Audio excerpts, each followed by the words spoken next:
નક્ષત્રના આધારે અને બદલી વાક્યના આધારે પણ આગાહી થાય છે. અને આપણી જે હિન્દુ સંસ્કૃતિ છે, હિન્દુ પરંપરા છે, આ સૌથી જૂની અને સૌથી સચોટ આની અંદર આપણે ક્યાંક ને ક્યાંક આપણી સમસ્યાના સમાધાન મળતા હોય છે. ત્યારે વરસાદની જે આગાહી થાય છે એમાં પણ આપણું જે સાહિત્ય છે, આપણી જે સંસ્કૃતિ છે વિશ્વની અંદર નંબર 1 છે.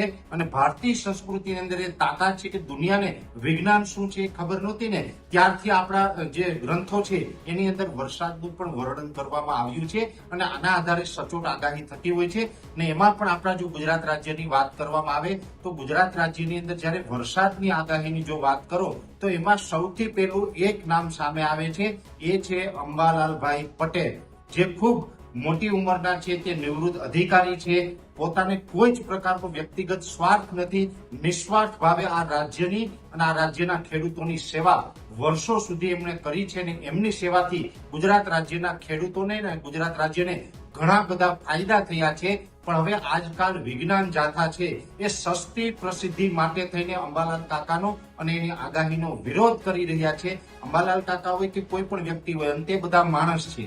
જ્યારે પણ આગાહી કરીએ એટલે લગભગ 90 થી 92% સુધી જો પરિણામ મળે તો એને સારું પરિણામ પણ કહેવામાં આવે. જો 92% સુધી આપણે આગાહી સાચી પડતી હોય ને 8% ખોટી પડતી હોય તો એ નોર્મલ બાબત છે. જ્યારે 8% ખોટી પડતી હોય તો એને ટાર્ગેટ કરીને જો અંબાલાલ કાકા પટેલને ક્યાંય માનસિક ટોર્ચર કરવામાં આવે તો આ વિજ્ઞાન જાથાનું કામ ખરેખર ખોટું છે. આ ખેડૂત વિરોધી કામ છે, આ ભારતની સંસ્કૃતિ વિરુદ્ધનું કામ છે.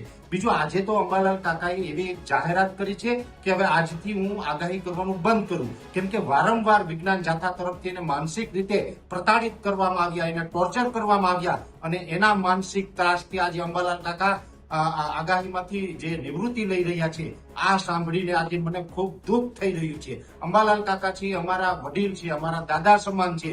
અંબાલાલ કાકા પાસેથી હજુ અમારે ઘણું બધું શીખવાનું છે. અને આવા વ્યક્તિને, આવા મહાપુરુષને જો કોઈ વ્યક્તિ છે પોતાની સસ્તી પ્રસિદ્ધિ માટે થઈને માનસિક ટોર્ચર કરે કે એને પ્રતાડિત કરી અને એને બળજબરી પૂર્વક એમને નિવૃત્તિ લેવડાવવામાં આવે તો આ ખૂબ ખોટું થઈ રહ્યું છે. એટલે હું વિજ્ઞાન જાથાનો અહીંયા વ્યક્તિગત રીતે વિરોધ કરું છું કે વિજ્ઞાન જાથા ખોટું છે. એ હંમેશા માટે આવા સીધા સાધા વ્યક્તિઓની, ભારતીય સંસ્કૃતિની, ભારતીય પરંપરાનો વિરોધ કરતા આવ્યા છે.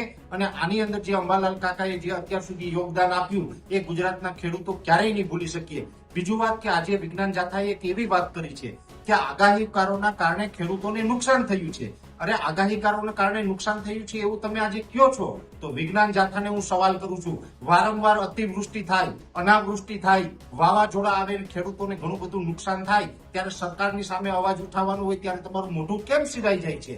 આજે ઘણા સમયથી આપણે જોઈ રહ્યા છીએ કે વર્તમાનમાં ખેડૂતોને એક પ્રશ્ન ચાલી રહ્યો છે કે દ્વારકા જિલ્લો હોય અથવા તો જે કચ્છનું વાંઢિયા હોય, સુરેન્દ્રનગરનું કોંઢ હોય કે મોરબીનું જેતપર હોય, આમાં જે ખેડૂતોના ખેતરમાં થાંભલા નાખવામાં આવી રહ્યા છે ને એમાં ખેડૂત વિરોધ કરી રહ્યા છે, ત્યારે વિજ્ઞાન જાથાનું મોઢું કેમ સિવાય જાય છે? ત્યાં તમને ખેડૂતોનું નુકસાન નથી દેખાતું, આગાહીકારોમાં તમને નુકસાન દેખાણું.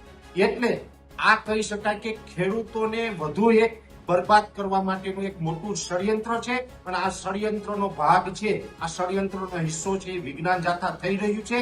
કઈ રીતે આ ગુજરાત રાજ્યમાંથી ખેડૂતોને નુકસાન પહોંચાડી શકાય, ખેડૂતોને જે મળતી સુવિધાઓ છે બંધ કરી અને ખેતીને ભાંગી જાય, તો આ ખેતી જો ભાંગી જાય એ પછી ઉદ્યોગપતિને કેવી રીતે આ ખેતી છે આસાનીથી આપી શકાય, એટલા માટે થઈને ખેડૂતોને બરબાદ કરવા માટે થઈને આ એક ષડયંત્ર ચાલી રહ્યું છે. અને આની અંદર વિજ્ઞાન જાથા છે ક્યાંય ને ક્યાંય મોટો રોલ ભજવી રહ્યું છે, આવું મને લાગી રહ્યું છે. એટલે જો વિજ્ઞાન જાથા આ રીતનું કૃત્ય બંધ નહીં કરે તો ગુજરાતના 56 લાખ ખેડૂત ખાતેદારોને હું સાથે રાખી અને વિજ્ઞાન જાથા અને વિજ્ઞાન જાથાના ચેરમેન જયંતભાઈ પંડ્યા વિરુદ્ધ આંદોલન કરીશ. અને એમની વિરુદ્ધ પણ ફરિયાદ હું લખાવીશ કે અમારા ગુજરાતના ખેડૂતોને બરબાદ કરી અને અમારા ગુજરાતોની ખેડૂતોની જે જમીન છે, આ જમીન તમે કોઈ ઉદ્યોગપતિને અપાવવા માંગો છો અને આ જમીન ઉદ્યોગપતિને અપાવવા માટેથી તમે કોઈને કોઈ ઉદ્યોગપતિ પાસેથી સોપારી લીધી હોય એવું વ્યક્તિગત મને લાગી રહ્યું છે.